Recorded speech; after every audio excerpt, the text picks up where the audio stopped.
Hi, I'm here with Alan Dickerson on October 14th, 2014, interviewing him about his life and mainly his mother and his family. Okay. So could you state your full name, please? Alan Tucker Dickerson. And your date of birth? February the 7th, 1962. Okay, and your where were you born?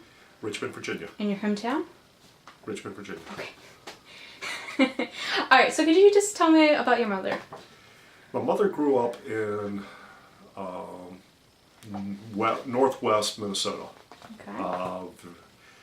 She grew up in the late 40s into the 50s. Elvis was very popular. Mm-hmm. She was the youngest of 11 alive. Okay. Two did pass. Mm-hmm. So she was the baby. She had a nephew who was a year older than her. Mm-hmm. So she was the baby. Okay.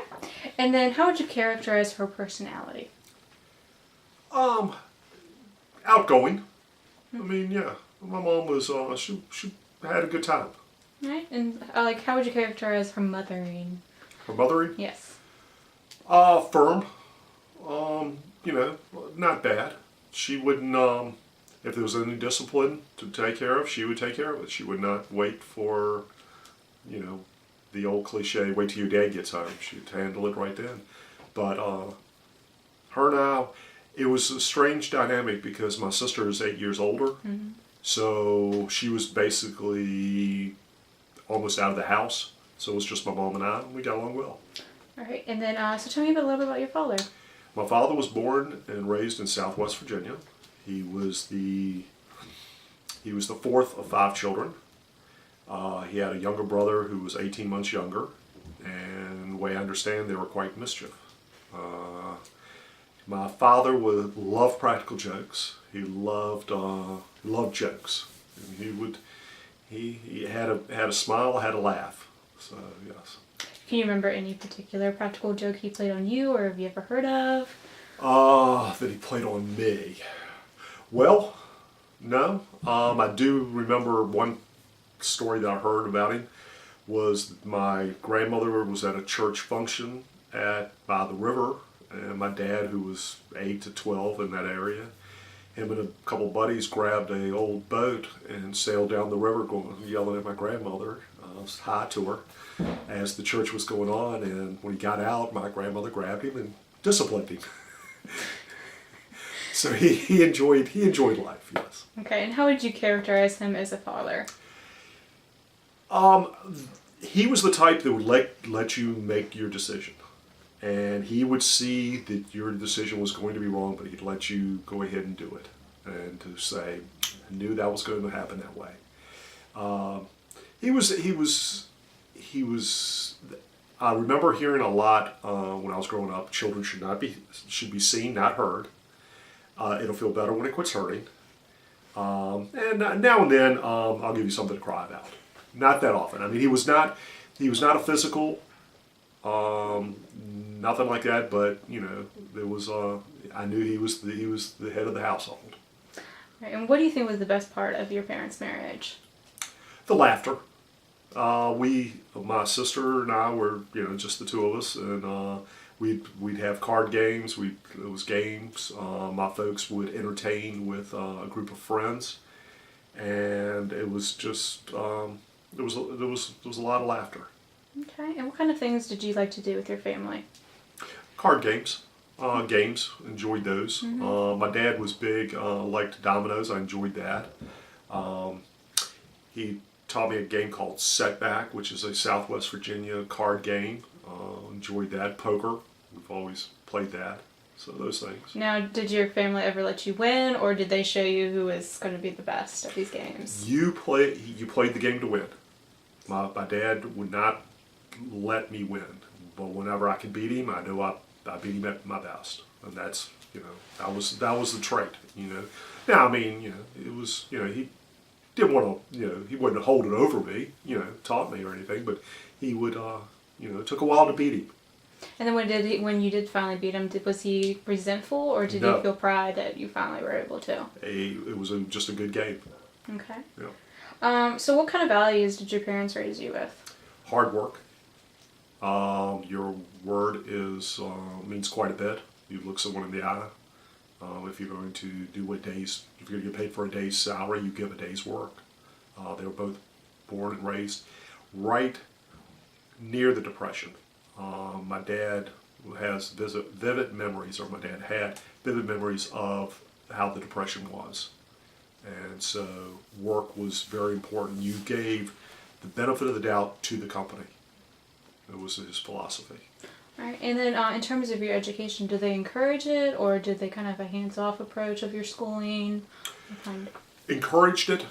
My dad always wanted me to go to college. I knew I did not have the attention span to follow through. Mm-hmm. My mom was more practical for the cost, like that. But when time came for me to get electronic training, they were 100% behind me. So it sounds like your mother was more of the practical side, where your dad was kind of a little bit of a dreamer. A little bit. Yeah. A little bit. Did they kind of balance each other out? Yes, they did. They were very much so. Yes. Okay. And then, did they ever help you financially after you left school? Oh yes. And in what ways? They gave my wife and I the down payment of our first house.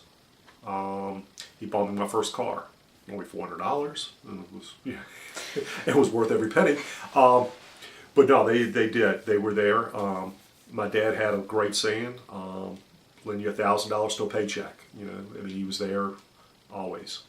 Now, did they ever expect you to return the money, or was it just like money, no questions asked? The down payment was a gift, mm-hmm. so that one was it. But if there was some money that was borrowed or anything like that, yeah. Now, in some aspects, when people borrow money, they expect kind of like that's still part of theirs. Like if they gave you the down payment on the house, do they ever feel like they could barge in ever unannounced, or they think that was your money, that was your house, kind of thing? That was our house. Okay. Barge in. They never barged in, but they would pop in. I mean, that was not a problem. Mm-hmm.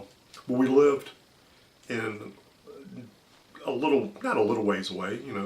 20, 25 minutes away. So I mean, if they were in the area, they hey, we're going to be in the area, we'll pop in. But mm-hmm. nothing. So you were always close with your family, even to this day? Oh yeah. My father was my best man at my wedding. That's great. Yes. Okay, so going back a little bit, which side of the family do you think you were closest with, your mother's side or your father's side? Well, geographically, it would be my father's side. Mm-hmm. But emotionally? I only went up to North Dakota, Minnesota, about a handful of times. Mm-hmm. Thoroughly enjoyed it. Had a blast up there. They were outgoing, great relatives. But I was close. I'd always see my grandmother on my mother's side maybe once every 2-3 years, maybe even if that much. Mm-hmm. But I would see my grandparents on my dad's side every couple of months. So because of geographic, it was that. Okay. Now, when you did go up to North Dakota or Minnesota area, what kind of things did you do with that side of the family? Well, my mom's sister owned a farm, mm-hmm. and that's where the hub of the entertainment was. We'd stay at the farm, and there was always something to do. Either the people around, cookouts, or do a little farm work, drive a tractor, do something. It was a great experience. It was a lot of fun. Mm-hmm. But I mean, I was only there a short time, at the most maybe a week to 2 weeks at the time. Okay, and then when you went down to go see your father's family, what kind of things did you do? Or well, my grandparents owned a farm, so you go out there, and I had guns. I'd go shooting. If they had a fish pond, I'd go fishing. Walk around the farm a little bit, just investigate. It was in Southwest Virginia in the mountains, so there was always just go off and wander. Mm-hmm. Now, you only mentioned the grandmothers. How would you characterize them, actually? Well, my grandmother on my dad's side was the atypical grandmother, the one that you would expect to see at Aunt B at Aunt B Mayberry. She was silver, bluish gray hair, in the kitchen with a apron on, making food. My grandmother on my mom's side was the more city, I guess would be the best way to put it. She was a little bit more on the go, but very friendly, very outgoing, but now her age was a little bit more than the other. So, and I would think I was the second to the youngest grandchild, and they ranged in age from, well, the 50 years, basically. So there wasn't a real close bond where it was with my grandmother on my dad's side. Now, what about the grandfathers? What was your relationship? Well, unfortunately, my grandfather on my mom's side passed way before I was born. I believe even my sister maybe met him once. My grandfather on my dad's side was around for quite a bit. Big, tall man. Had a lumber company in the area, so he had a little stature in the neighborhood. He was interesting to talk to because he was into politics. He kept up with current events, so that was our little bit of a conversation piece to start. When I'm the youngest grandchild on my dad's side, so when I came along, he had already retired, and he was basically in the house, not being very active. So we didn't do a lot together, but we would sit and chit chat, and then being down there playing cards was a big thing. Okay, and when you think of your grandparents on your father's side, what was the most distinct memory, fun story you like to tell about them? Distinct memory? Well, I don't have one distinct memory. I have several. Saturday nights was the big thing. Down there on Saturday night, my dad's brother would come in from Galax, which was about 30 miles away. Big meal. Afterwards, we'd sit around, the men play poker, and it was just the jokes, the conversation was interesting. I remember that. A lot of little things, but nothing distinct. Okay. You mentioned earlier you had a sister. Can you tell me a little bit about her? Well, my sister is Cynthia Dickerson, or Cynthia Conway now. She's 8 years older than me. So when I was 4, she'd be 12, like that. So we really did not have a lot in common till I got to be late teens. Then the age gap shortened. We were really close from when I was younger, in late teens, early 20s. We'd socialize quite a bit. We'd go to dinner, go do a few things. My sister is an outgoing personality, very sweet.